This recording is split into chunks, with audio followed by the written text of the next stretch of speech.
អាហារឆ្ងាញ់9លើ10សេវាកម្ម3លើ10ចុះអនាម័យ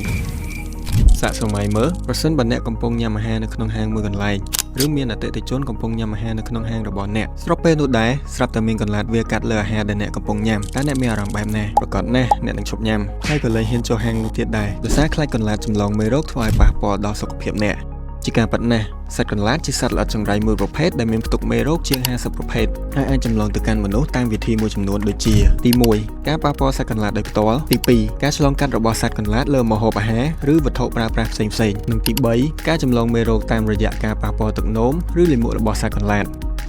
ក្រៅពីចម្លងមេរោគកន្លាតក៏អាចជះឥទ្ធិពលមកកាន់ហាងម្ហូបអាហាររបស់លោកអ្នកបានដែរជាឧទាហរណ៍franchise ហាងលក់ម្ហូបអាហារដ៏ធំមួយនៅប្រទេសជប៉ុនបានផ្អាកដំណើរការគ្រប់ហាងអាជីវកម្មរបស់ខ្លួនជាង2000ទីតាំងអស់រយៈពេលមួយសប្តាហ៍បន្ទាប់ពីការរកឃើញថាមានសត្វកន្លាតនៅក្នុងស៊ុបដែលនេះបានបង្កការប៉ះពាល់យ៉ាងខ្លាំងដល់កេរ្តិ៍ឈ្មោះអាជីវកម្មដែលខំសាងអស់រយៈពេល5ទសវត្សរ៍ហើយថែមទាំងរងពិន័យនិងសងសំណងជំងឺចិត្តទៅកាន់អតិថិជនផងដែរចំណែកមួយករណីទៀតគឺនៅសហរដ្ឋអាមេរិកហាងលក់ម្ហូបអាហារដ៏ធំមួយដែលមានតារាល្បីៗជាច្រើនចូលទៅបរិភោគក៏មានបញ្ហាជាមួយសត្វកន្លាតផងដែរកុំទុកឲ្យសត្វកន្លាតបង្កផលប៉ះពាល់ដល់អតិថិជននិងបំផ្លាញកេរ្តិ៍ឈ្មោះអាជីវកម្មរបស់លោកអ្នកទៀតអីតាក់ទងមកOrkinកម្ពុជាឥឡូវនេះដើម្បីទទួលបានការប្រឹក្សាយោបល់និងចោះត្រួតពិនិត្យដោយឥតគិតថ្លៃ